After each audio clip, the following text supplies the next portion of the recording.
My husband is furious at our daughter for turning down a boy after his accident, and now he's calling both of us shallow and ableist for defending her choice.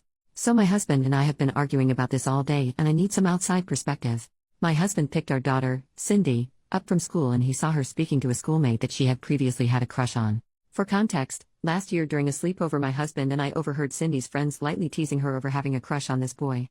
My husband also gently teased her with some innocent jokes like Cindy and boys sitting on a tree kissing type of silliness, and he sometimes brings it up randomly to tease her, like asking her if she wants to invite her boyfriend when we go on family outings. She never actually dated him or is even friends with him as far as we know. Her dad just likes to tease her.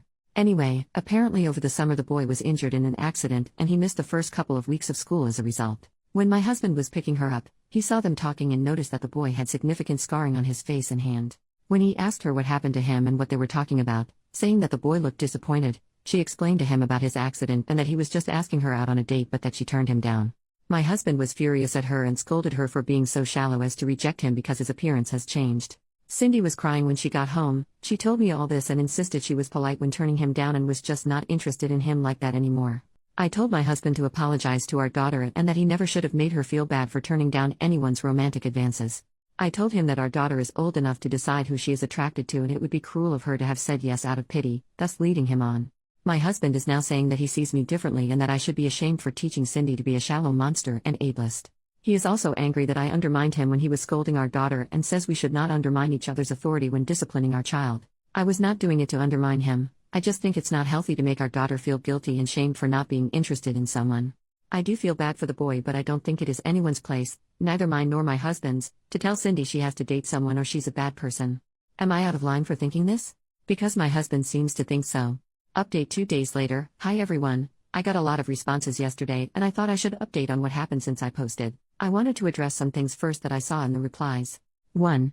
Many comments were either implying or outright saying that if my daughter's reasons for turning down the boy, I'll call him Sam, were primarily because of the change in appearance after his accident, then that would mean my husband was right that she was a shallow monster and I was enabling her. This didn't sit right with me and hurt to hear. But people also pointed out that if the roles were reversed, and it was my daughter whose appearance had changed and was then rejected by a boy, then I would probably be livid at the boy, right? These comments stuck with me and really made me think more deeply about this whole situation, and I'm really glad I was asked these things because it made me realize what lessons I wanted my daughter to get from this situation. I realized that although I would be upset if this happened to my daughter, I would not be upset at someone for rejecting her so long as they treat her with respect and dignity. I would be upset at the unfair situation she was in, but I would never expect some random person to make it their mission to rectify this injustice at the expense of their own autonomy. I would instead comfort my daughter and explain to her that people are like puzzle pieces, not all of them fit together, and that just because a boy she liked wasn't her puzzle piece does not make her any less valuable or beautiful, and one day she might find someone who does fit well with her. 2. The lesson I wanted my daughter to learn from this was that she was not shallow for rejecting someone romantically regardless of the reason, even if it was physical. That everyone is owed human decency and respect, but not romantic affection. Denying someone equal respect and dignity because of their appearance would be shallow, but she did not do that. Her romantic affection is not a commodity to be distributed, it belonged to her and she is not obligated to be fair when it comes to who she wants to share it with. It belonged to her alone, and is a privilege she gets to bestow on someone she likes and who treats her well. 3. A lot of the comments really made me realize how important it is for Cindy to feel like her consent matters, because what could start with just going on a date she doesn't want to go on, could one day escalate into her being pressured or coerced into dangerous and traumatizing situations or abusive relationships. Thank you so much to the commenters who shared their stories, which helped me realize how important this was. 4. Some people claimed that I would likely leave my husband if his appearance changed, but sorry to disappoint you guys because I would never do such a thing. I love my husband so much, my relationship with him is stronger than just dating or a crush. We built a life together, and his appearance changing would not change that. We have been married for long enough that my attraction to him and love for him now go far deeper than looks. Maybe it would be a different story if we were just dating and barely knew each other, but things change once you make vows to each other to stick together in sickness or in health. 5. Many people are claiming that my husband is a monster and abusive. It may seem that way if all you know about him is this one situation, but he is a full human being. He does more for this family every day than I could ever express in one post. He has issues with anger and that he often says things he regrets during. But when he cools off, he is always open to listening and communication.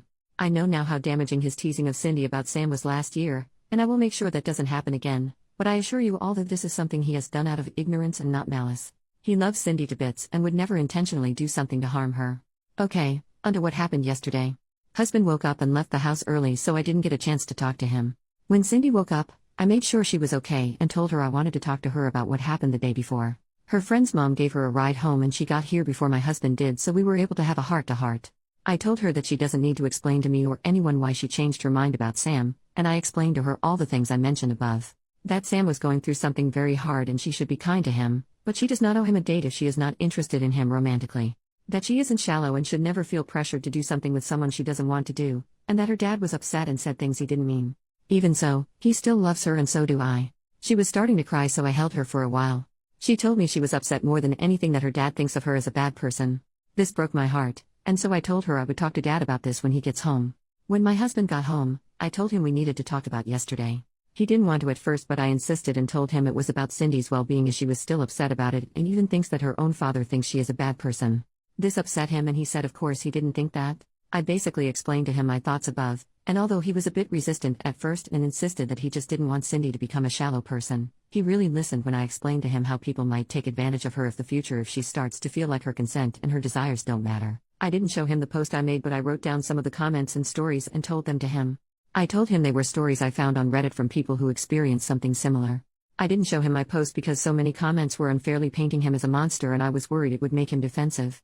I think it broke through to him because he was really upset at the thought of our daughter one day being manipulated into staying with someone who was hurting her. He went to talk to her privately in her room while I prepared dinner, and afterwards she seemed a lot happier and was joking around with her dad again. Today, they're both planning to go bowling together as well. Thank you everyone for the advice, the stories, and for motivating me to stick to my decision to defend Cindy. You guys are awesome.